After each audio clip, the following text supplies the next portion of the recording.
And we are live. Welcome to another episode of Business Focus Live with me, John, where we talk about business related topics as well as news from here and around the world. If you're new to this channel, don't forget to subscribe and let's get started.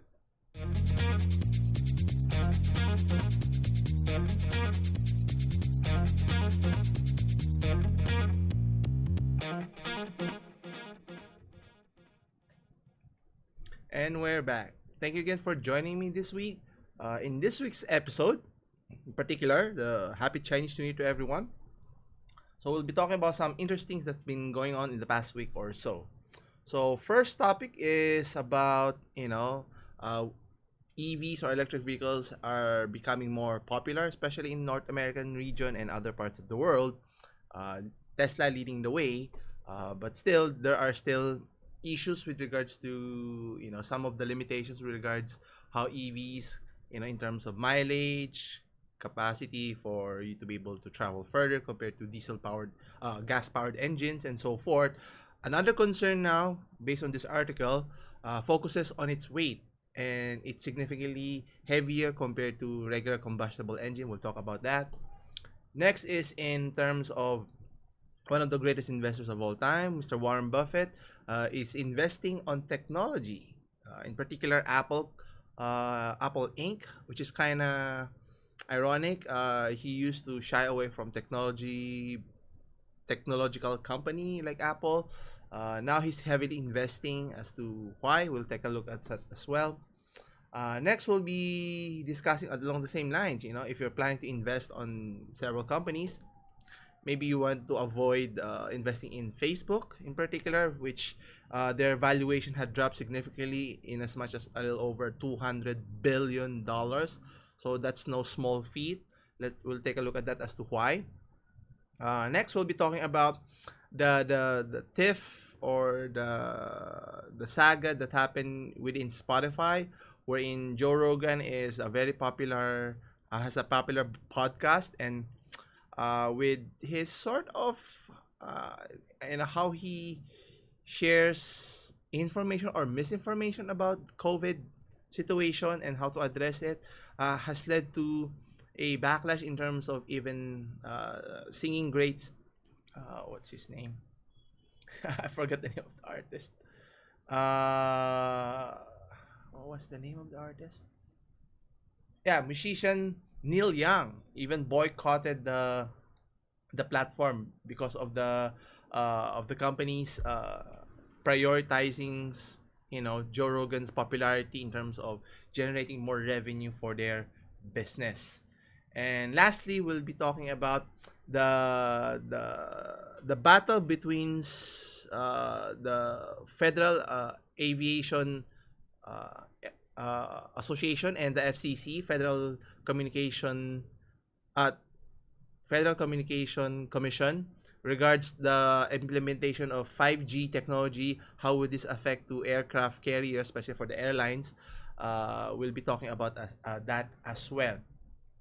Anyway, so to start off, as I mentioned, are the key issues on when you talk of electric vehicles in general. Obviously, they say it's environmentally friendly as an alternative way to combat fuel consumptions in vehicle. Using battery is much, I won't say economical, but a better alternative that some are saying, which I'd like to think. But obviously, there are still pitfalls or limitations that they need to address in the long run, and in particular in this case, is the weight problem. So let's take a closer look. So in the article here at cnet.com, it mentions here the weight problem for electric cars is pretty significant. And how significant? Let's take a closer look here now.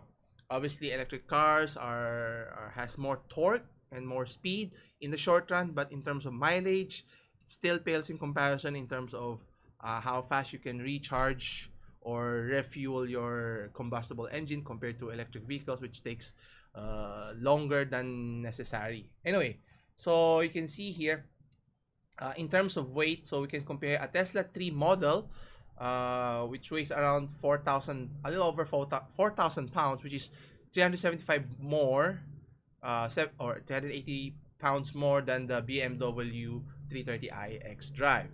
And compare that to the Model S long range, which is 4500, which is 500 pounds more than the BMW 540i xDrive. And the Chevy Bolt here, on the other hand, which is around 3500, is a whopping 800 pounds more than the Nissan Kick. So now one would say, why is weight important here? Now, obviously, in terms of mileage, can have a severe impact. That's why the lighter the vehicle, obviously you can travel farther, you can get farther with what you have here with one charge and so forth. So let's see here. So it mentions here in terms of collision safety. Now obviously having a beefier or a more heavier vehicle has its advantages. And according to the Insurance Institute for Safe Highway Safety, it mentions here a lighter vehicle is at a disadvantage in a collision with a heavy vehicle. Now, so in terms of head-to-head collision, obviously, a lighter vehicles can stop earlier, while a heavier vehicle tends to move further, especially if you're moving at very high speeds. And obviously, either way, both vehicles will be in a collision and in an accident, with minor to major injuries to fatalities, which we want to avoid here. Now, it mentions here that there are also road wear that you need to take into account, especially more so than a typical combustible engine. And as you can see here, since EVs weigh more than the conventional cars that they put wear on the road, yet they don't pay for that wear in any additional gas taxes. So in terms of taxes, obviously if you use the roads, roads deteriorate over a certain period of time, and who has to pay for those repairs? And in the government aspect, obviously you tax the people, and in this case tax the vehicles, combustible engine. But for the EVs, they don't pay any tax. And since they don't pay any gas taxes at all, EV may generate more sales due to their generally high MSRP. But in California, it mentions here, as in any other states, only a very small amount of sales tax is earmarked for transportation projects. So electricity to charge EVs is subject to utility taxes, but those are typically restricted to any energy infrastructure projects, but not for road repair. So that can be a problematic. Imagine if all of the vehicles in the future are just electric vehicles, no more combustible. Maybe they need to change the way they tax the electric vehicles, which is obviously right now they're trying to market it to make it more popular, to make it mainstream. But the issue here is obviously the cost of doing business, of buying a vehicle, in terms of having infrastructure for your charging capability, as well as the road maintenance as well. Anyway, next issue that I mentioned here is the noise that the tires make. Now obviously if you run a very fast vehicle in the road, especially in the highways, and if you live near the highways, you can hear a lot of noise being generated here.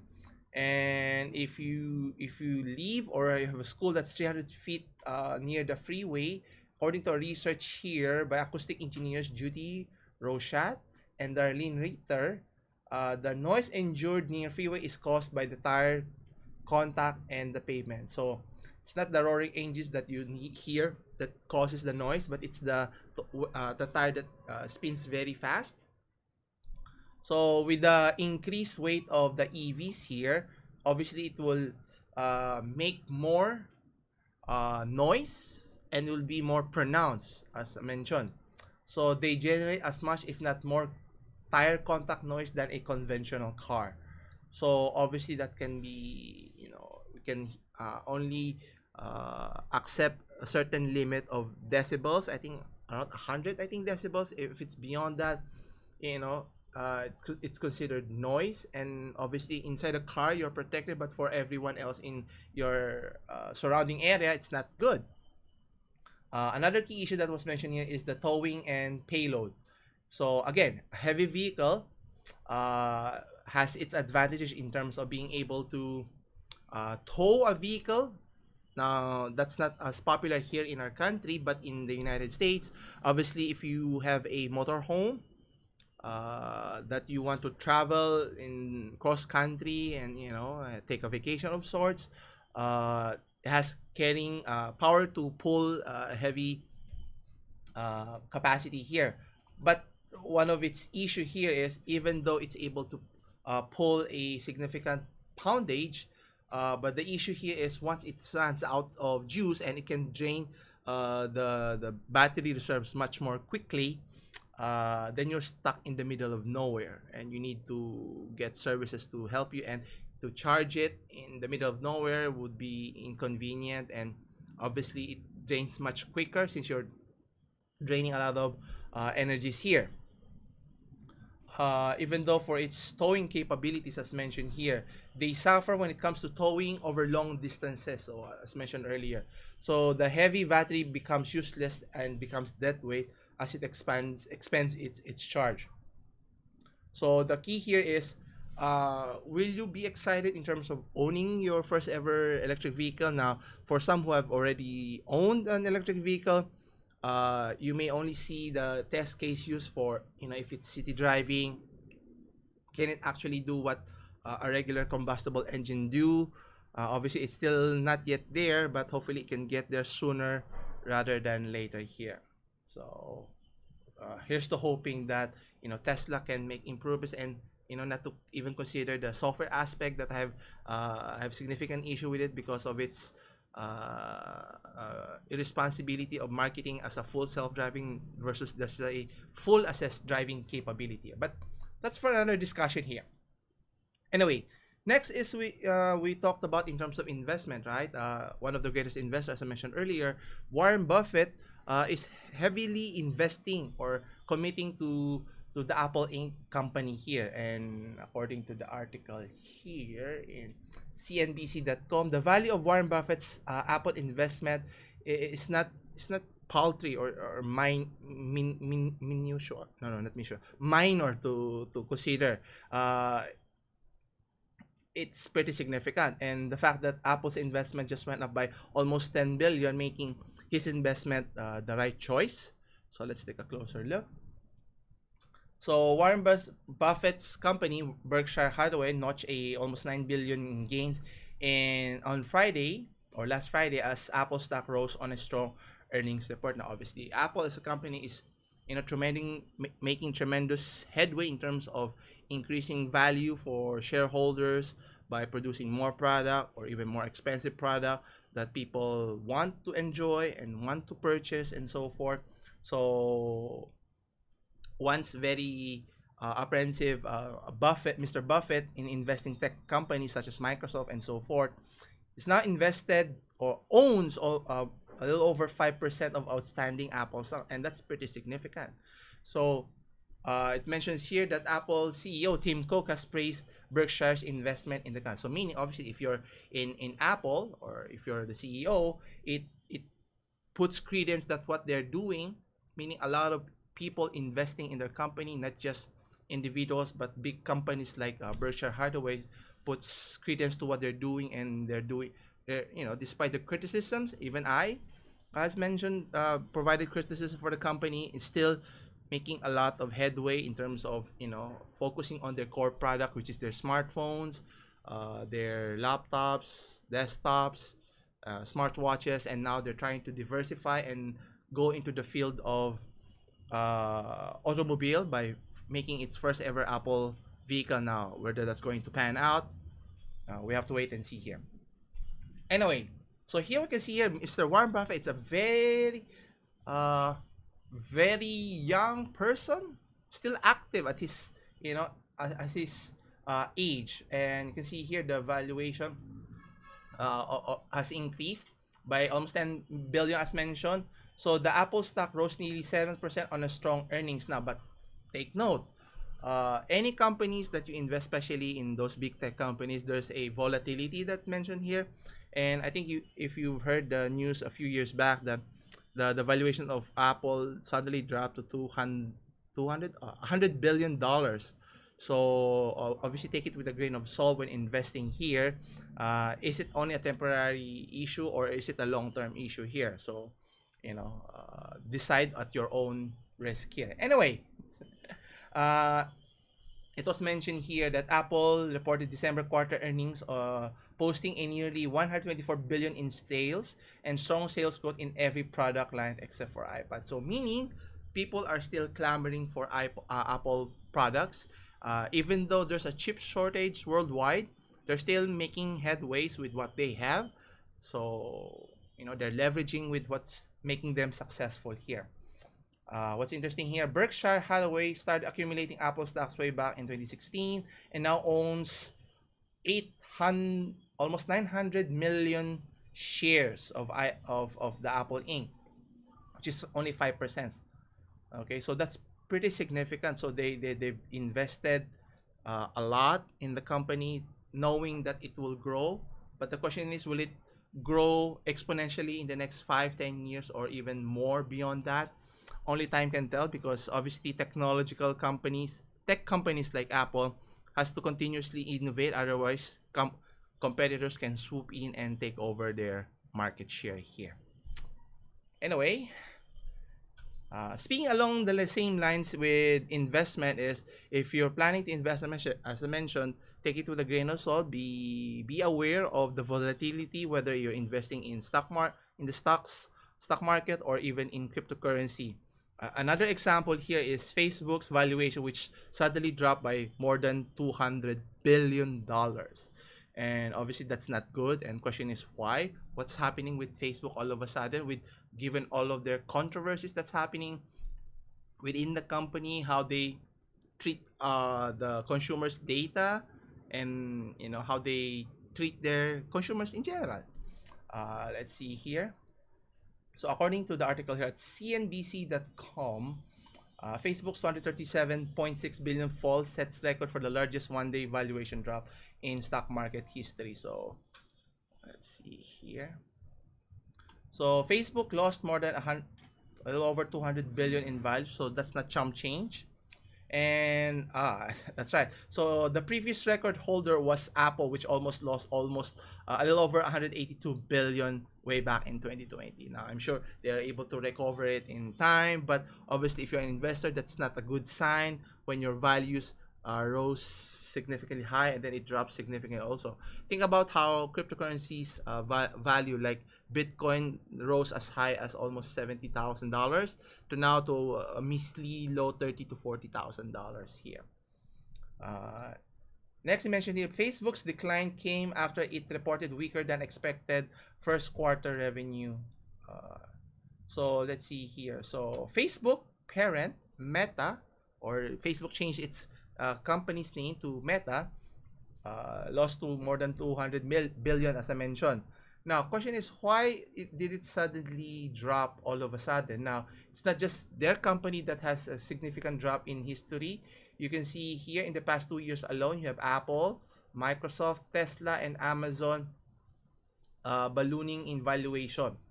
But the largest drop was for Facebook to drop over $100 billion in 2018. That's also occurred because of forecast value. Now, obviously, Facebook is trying to leverage in their so-called metaverse, a virtual world based on their technology. So you have companies like Facebook, Instagram, WhatsApp, and I think they also own Oculus, wherein it's a gaming virtual reality galore, but it hasn't panned out so far. And question here is, will it get worse? And many of the discussion here, there have been reports that the number of new user downloading the Facebook app is declining, which is not a good sign if you're Facebook. Especially there are stiff competition from companies like TikTok and so forth. So question here is, what is Facebook to do here? So that's why they're leveraging their entire portfolio in their business to be able to compete with what's happening, or with the decline of the company here. Anyway, next we have here, what was it? There you go. So the issue that's happening in Spotify here. The question here is the issue with Joe Rogan and Neil Young. Now, in particular, Joe Rogan. Now, obviously, Joe Rogan is a very popular podcaster. I've watched his several shows in what when he was still in YouTube before he transferred to what do you call this? He transferred to Spotify here, and obviously $100 million paycheck is a pretty sum to convince you to jump ship and go to the other platform here. But the main issue here is in his discussion, he talks to a lot of people here. And when the pandemic started, he discussed, obviously, he would continue to discuss a variety of topics, including COVID-19. But one of the main concerns here is regarding how he practices or deals with the virus itself. And question here is it significant? But what do you call this? Obviously, there are a lot of listeners thinking that what he's saying is true, would try to follow it, which is not backed up by research here, which is obviously has caused a lot of backlash on his side because, similar to the discussion we talked about, with how Novak Djokovic tried to play in the Australian Open, being irresponsible, trying to get away of a technicality in terms of giving him an exemption, which is, he should have known before going in, and the solution which Mr. Rafael Nadal, who is now the champion, congratulations to him, mentioned that if he got vaccinated, he would have been able to allowed to play, and same goes here. So there's been study, obviously, as a whole population, there has to be a consensus as to what's the best policy to deal with certain issues with poverty, with hunger, in this case with the COVID situation. And thinking that your choice is the best one, obviously people might get the wrong impression, so to speak. Anyway, let's see here. Spotify chose Joe Rogan's JRE podcast over a music artist, with Neil Young departing the platform. So meaning, in terms of choosing which one to prioritize, whether Neil Young, a great music artist in his right, then the podcaster, well, obviously Spotify chose Joe Rogan in terms of its popularity, in terms of the revenue it generates, in terms of its ads. Now, whether it's the best one in the short run or in the long run, only time can tell, because obviously with the current situation getting worse in terms of people, discussing that, it's one thing that you have your own opinion on how you deal with certain situations, but it's another you talk about it that it's as if it's commonplace or it's something that everyone should, would consider and even follow through. And if there are consequences, if you've followed his advice, it may work for him or it may not. People would think that it may work for them, and that's the dilemma there, so to speak. Anyway, there have been reports regarding Spotify paying Rogan, which we mentioned it already. That's why he's on their platform right now. The issue here is some advertisements run to the Joe Rogan Experience that usher in a massive profit for Spotify whenever the ad plays. Now, obviously, if people are enthralled with the discussion in his podcast, people are willing to stick it out with the ads, and that may not be the same for the other contents. That's why they're betting on it, and obviously, paying 100 million is a measly small amount, I think, for the company if it generates a lot of subscribers, as well as a lot of paid advertisements within their platform, and which makes a boatload of money for Spotify here. So the recent pullout of Neil Young in Spotify is a call to other artists and record labels, obviously, which pertains to how Spotify is dealing with the situation. Obviously, they could have talked with Mr. Rogan here, and obviously, it's a hotly contested issue, and that's why it's important to approach it with some general sense of sensibility and practicality, and based on actual data. If you're going to recommend some other form of treatment, well, that's an alternative, but mentioning it over and over without any studies that support it, then we're just guessing here all the time here.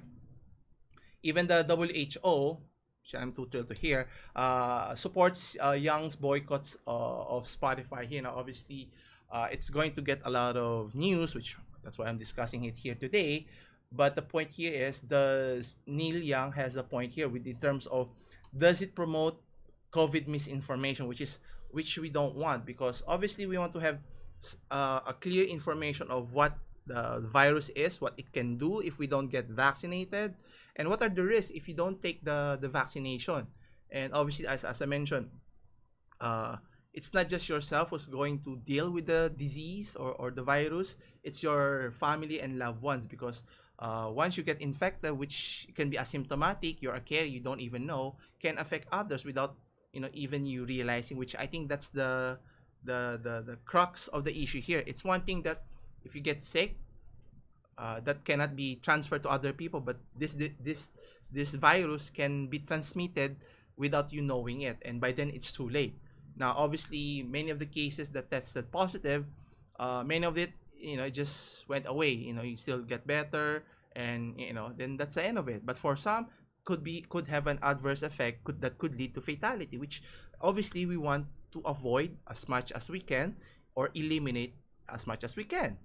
But at the end of the day, for businesses to support money over the welfare of the entire population can be tricky here. So how do you strike a balance? And obviously Spotify has to think of being responsible. Is being responsible here, and I think Joe Rogan has to. And the fact that in the latest article here, another CNBC article here, Joe Rogan apologizes to Spotify and musician Amit Boyd.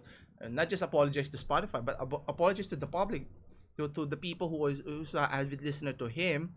That obviously being a big TV personality, comes great power with great responsibility. Spider-Man, famous quote there, right? And the fact that it took Neil Young and Joni Mitchell to boycott the company, to cause a lot of issues, so that people are aware what's going on. And if it were someone else, no one would notice it, and no one would even care about it. And I think as a business, it makes sense. You want to generate the revenue, but obviously you want to communicate it with your partner here, in this case with Mr. Rogan, that not to say tone down the rhetoric, but obviously discuss both sides if it makes sense, right? If you're going to provide discussion on alternative medicine, obviously you provide discussion also on the vaccine that's being used for mass value. Otherwise, it's just a slap of the face on the rest of the public who got vaccinated, and then you're thinking of other alternatives as a better form to combat COVID-19. But that's just my opinion here. We'll see. I'll keep you updated with what will happen with Joe Rogan here.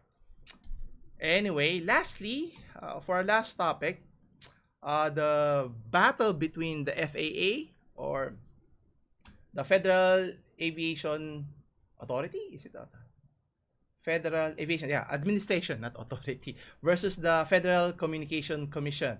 So communication versus the aviation are fighting with one another. As to why, obviously with the new release of technology, of 5G technology, and obviously if you're in an airplane with a lot of technical device, and if it gets interrupted, can cause severe danger or even catastrophe for a plane to not work properly here. So let's take a closer look. So according to the article here at cnet.com, how the FAA went to war against 5G, meaning the latest technology in terms of wireless technology. Question is, will it affect the instruments inside the aircraft here? Now, obviously, in years and decades past, you didn't have to bring your technology with you. I think the earliest I remember is bring a Walkman, so that won't interfere with aircraft's devices. Now with smartphones, tablets, laptops, a plethora of devices, and if you use the 5G technology in an airplane, inside the airplane, could be dangerous. Now the question is, which one is which? Is it safe or is it dangerous? Now if it's safe, then obviously they should embrace it, but provide policies or protocols to minimize any accidents that can obviously hamper the airplane's capability. Now if it's not safe, then they should stop it. But again, could be more about business making money here for the government so that they allowed the 5G technology to be implemented quickly here as possible. So let's take a closer look. So the public split between the two federal agencies, as I mentioned, with regards to the effect of 5G wireless on airplane equipment. So with the Federal Communication Commission, so FCC, and the Federal Aviation Administration of FAA is fighting about 5G for years already. So whether it's safe to implement it while an airplane is flying and so forth. So this pertains to the range of wireless spectrum known as C-band, which could interfere altimeters in some commercial craft. So the fear is that any disruption in the altimeters which pilots rely on during low visibility landings to know how close they are to the ground could lead to a crash. Now, obviously you want to avoid a disaster as much as possible. So the question here is, did they conduct a study to test if there is any impact of 5G technology on aircraft technology with the altimeters and so forth? So I think until I'm sure they have the study already. If the study provides conclusive evidence, then I think they should follow with it. Now, obviously, if it's not safe, then that's another discussion altogether here. And it mentions here the Federal Communication Commission, which regulates the nation's airwaves, disagrees. Along with wireless carriers, it says it takes safety concerns seriously, that the years of analyzing the data shows no harmful interference between 5G signals and airplane equipment. And on the other hand, there are worries that the studies FAA and the aviation industry have relied on are fundamentally flawed and don't represent real-world experience. So which again, so you have two opposing ideas or studies, so they have to come to a compromise, whichever is it. So if it's safe, then they need to implement it properly and make sure to avoid any accidents to happen in the air. Or if it's not safe, then there should be another compromise to ensure that the safe is safe. And at the end of the day, I mean, their both roles is to protect the interest of the citizens, because if that were to happen, that's on them, both of them. They allowed their spat to grow, and to the point that squabbling, not thinking of the greater good for the general public here. And interesting here is the clash between the two sides came to a head way back in January 16, just days before AT&T and Verizon were set. Here. Just days before AT&T and Verizon were set to turn on their C-band 5G wireless, which fit into the wireless spectrum between the low band and millimeter wave 5G services already in use. So the FAA began issuing warnings regarding the 5G interference in airport, and airlines started canceling flights. Now, obviously, that's never good for business. The FAA on Friday said that the agency has come to an agreement with AT&T and Verizon on steps that will enable more aircraft to safely use key airports, while also enabling more towers to deploy 5G services here. And again, until they can find conclusive and there's harm of implementing 5G with aircrafts nearby, which is not safe, then they need to find ways to solve it. Otherwise, obviously, 5G is going to say it's not going away. And obviously, for people to travel in far-flung places, they need aircraft to transport them to in the shortest time possible here. Now, question here is, what will they do? And fighting within amongst themselves will not do them any good and the public any good. Now, it mentions here that the FAA letter detailed its concerns about 5G interference just before an auction of the C-band airwaves took place way back in 2020 during the pandemic. It mentions that the NITA's decision not to forward the letter to FCC, which ran spectrum auctions, was a deliberate attempt to suppress the safety issues. So what happened here? Instead, her fellow Trump appointees were focused on pumping up the sale of the spectrum licenses in the upcoming auction. So meaning to generate revenue for the company, for the government here. And I think, how much did it cost? The auction exceeded everyone's expectation, bringing over $80 billion to the U.S. Treasury. So there's money to be made here. The question here is, did they do that over the risk of safety of the people here or the general public here? Only time can tell, because if that were to happen, then that's on the government who allowed it, because they were swayed to, allow those projects to be, or auctions to happen, so that they can generate, billions and billions of dollars just to make money here. And if there's no cause of concern, then I think they need to communicate it better, so that the different parties, the airline industry, the FAA, and even the general public would be rest assured that, the technology and the airplanes won't clash in terms of safety and, fatalities here. But we'll see. I like riding planes, traveling, and obviously that's a big concern if you're riding airplane, thinking that if you use 5G technology within vicinity, that could hamper the airline's operation, or safety, which is never a good sign here. Anyway, I think that's concludes our discussion today. If you have any questions with today's topic, leave your comments down below, and I'll try to get back to you. As always, stay safe, and I'll see you in the next one. Take care.